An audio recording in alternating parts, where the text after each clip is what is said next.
You're watching the Mid-American Conference on ESPN+. A beautiful afternoon on the campus at James Madison University for the crescendo moment in all of sports. It's the championship match. The top two seeds in the MAC meet for the second time, but this time it's to fill a space in their trophy case.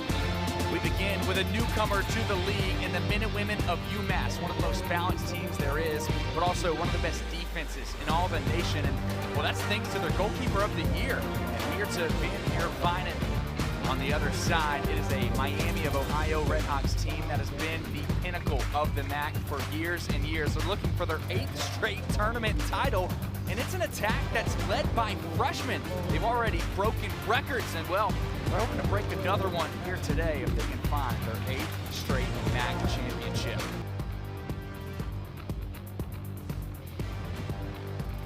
You're watching the Mid-American Conference on ESPN+. 6 teams, 1 champion. The MAC Conference Championships on the campus at James Madison University. They begin now. It's the 5-seed Central Michigan Chippewas, a team that has exceeded expectations, picked to finish last in the preseason poll. Well, they end up winning 10 games this season, led by Mallory Cameron, 18 goals. That's second best in the MAC. The 4-seed James Madison Dukes, they're the host school in this tournament. It's a team without their superstar, Alice Rupert, an all-conference player, but they have made up the ground with a ton of depth and a coach that is no stranger to success. Head coach Christy Morgan fired up to get this squad closer to a MAC Conference Championship. The Dukes and the Chippewas. Go ahead and line it up. It's Melina Sabez, the Offensive Player of the Year, against the Keeper of the Year, and Mirta Van Vinen. Who will win? And it's Sabez! Miami of Ohio on the board first. Freshman and Puck Jansen, a penalty stroke opportunity, and it's saved by Popoulis. How about that? Hannah Popoulis, she stepped up every time she's needed to today. Maddie Tierney with the insertion. The stick stop now drifting to the right. The shot is put through. Yet again, James Madison scores early in the quarter. It's 5-0. Goals this season in points. And James Madison, well, they need an equalizer. Drexler Ramey, the fly on DPCs. Miami, they'll have Coughlin, who tabbed an assist after that goal from Incess. Quick insertion. In the middle, Popoulis couldn't catch up to it. Another one for Miami. 2-0 Redhawks. Great stuff, Kathleen. You're talking about the Coach of the Year in the MAC, and Inyako Puzo, his 15th season. Redhawks, Minute Women. We have been really building up to this moment all week long. There is Coach Puzo, and this is another day in the office for him, given all the success that he has led his team through. My goodness, the accolades are through and through impressive. And Coach Puzo, he's looking for another one. I mean, the guy just doesn't lose inside the MAC here. 82% winning percentage in conference play. On the other side for UMass and head coach Barb Weinberg. Well, she feels really good about her squad in her 9th season, but this time it's in a new conference. And, well, we've already talked about it, a team that has lost the championship game the past 3 years.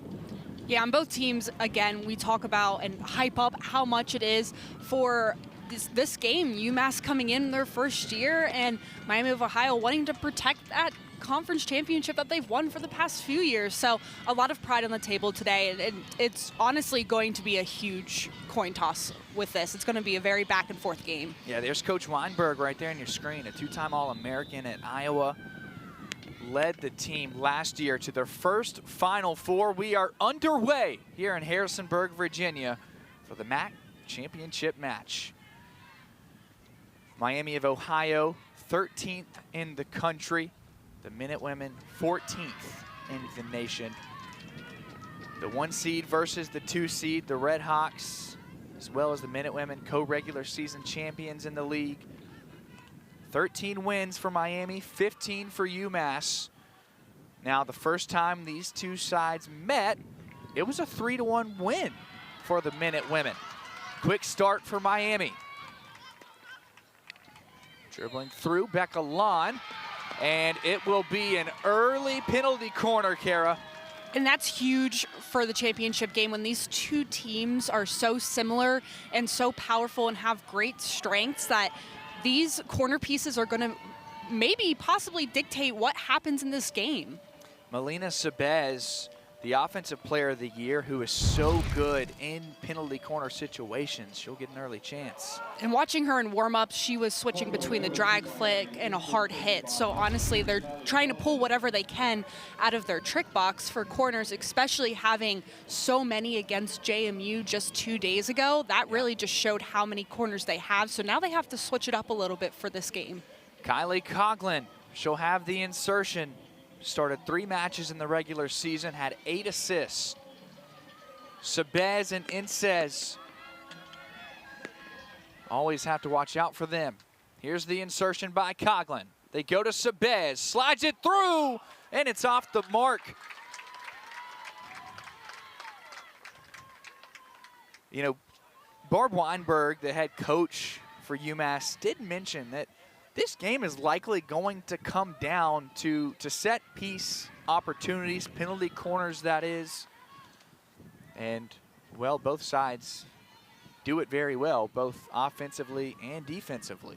Yeah, we're looking at the best scorer in the MAC versus the best goalkeeper in the MAC. So it's a really great matchup, especially when it comes down to those corner pieces. Yeah, I'm not sure you can build it up any better. Inside the circle, Minute women don't get a penalty corner.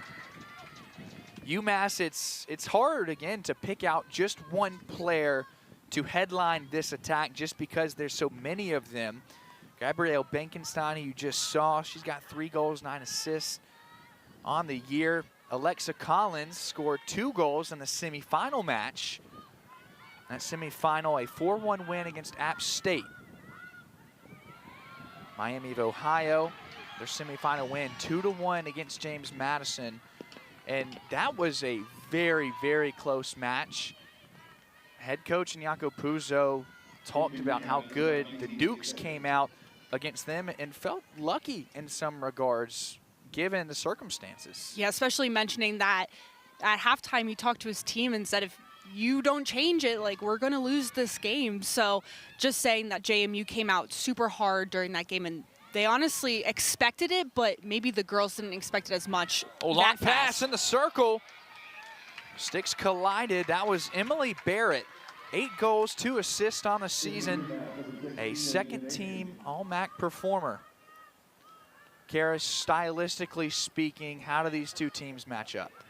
Yeah, with Miami of Ohio, they like their small game. They like to pass and keep it on the ground, and then that's how they gain ground up the field, is those small little pockets of finding each other. And UMass likes to go to that air game. They like to have their backs, make eye contact with their forwards, and look for that space and lift it into that space instead of lift it where she was. They are lifting it where she is going. So really great connection there. One thing noticing just off the first few minutes is that Miami of Ohio is recognizing that UMass does a great job on their press, just keeping it to one side.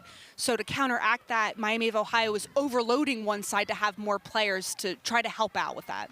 Well, Miami of Ohio gets inside the D, and there's the aggressive goalkeeping of Mirta Van Herwijnen. She, sprints out of the cage. And we've talked about it during this tournament, just that she is so athletic and she does a great job of being able to anticipate where the ball is going to go and attack it and go with that full 100% and no hesitation when she does it. Van Herwijnen out of the Netherlands.